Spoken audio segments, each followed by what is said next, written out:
Hey everyone, John from Tau Tactics here. Really appreciate all the support on the last video. It was really humbling to see, so many people, engaging and subscribing. I really wasn't expecting that, so thank you for the encouragement.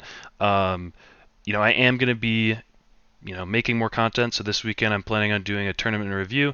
I'm going to 100% GT, and then I want to also start a series doing matchup overviews specifically for Mont'ka. So who our critical units are in a matchup, who our opponent's critical units are, and how do we interact with them. In the hopes that we have more competitive games as top players. So please subscribe and stay tuned for that. But let's just get right into today's video. The two most underrated strats in Mont'ka. So, the first one is aggressive mobility, auto advance 6. So why I find this strat to be particularly critical for Mont'ka is it unlocks our damage dealers. So you see these are the ideal targets for the strat. So personally, I'm more skewed towards using hammerheads and riptides at the moment. And both of those units absolutely love this, specifically the hammerhead, because it's now on a circular base and does not have to pay for pivots. It can really get to some crazy angles moving 16 inches. Especially turns 1 through 3, obviously, this is when you want to be using it on those types of units. It can be really critical in making sure that you pick up a very important target in your opponent's army. Crisis suits love this when they rapid ingress. So if you're putting a Cold Star Commander with a Sunforge unit, you can rapid ingress for free near a Stealth Suit unit, and then move that unit 18 inches, which really extends their threat range to anywhere you could possibly be, right? You get into melt range, at least with the commander, and then you're cooking with gas. Same thing with the broadsides. Being able to move 11 with a broadside unit gets you to a lot of angles that you would not be able to get to in other detachments, especially with assault. Now, breachers and devilfish, I found this strat to be much more useful later on in the game. So I have an example of, I played an RTT this weekend against Chaos Knights, and my opponent was burning an objective. It was actually my natural expansion objective, and I would not have been able to get to it unless I rolled a 6 on the advance, right? So I just spent the CP, flipped the objective, and ended up winning that game, which I probably should have lost if I didn't get to that, deny that burn. So I found this to be supremely helpful in all of my games. I use it almost every turn, and I suggest you do too. The next stratagem, I don't see people talking about it very much, but I find that it really helps a couple of important matchups. So counterfire defense systems. It is a 2 CP strat, so you do need to be banking on this.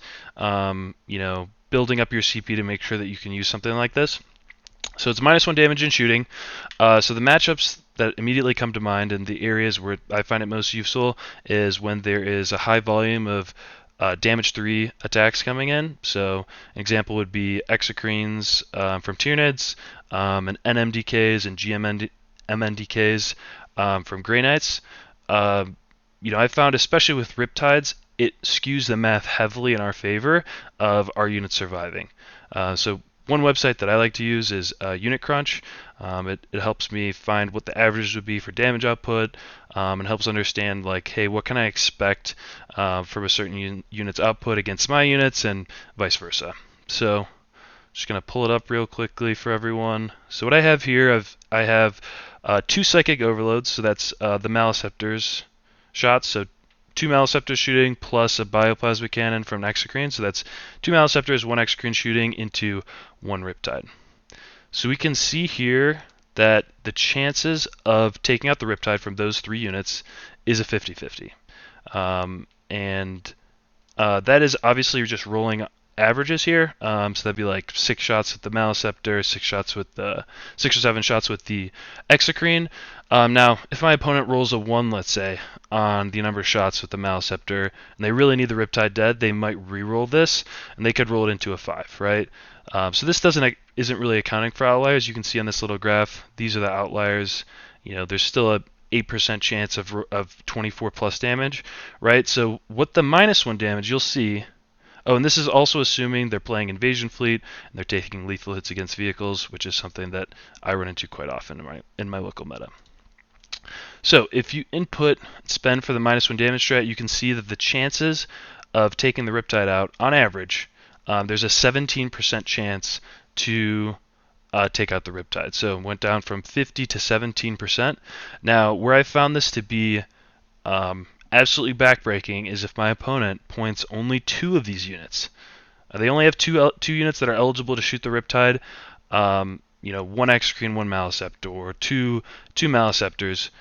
Being able to pop that in that situation really skews their chances of killing me, right? So if I delete this Execrene and confirm, you'll see the chances of killing the Riptide went all the way down to 3.7%.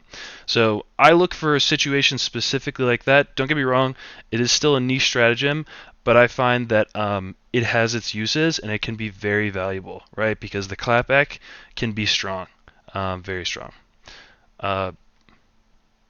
So the last thing that I wanted to talk about, which was just the bonus tech that I like to use.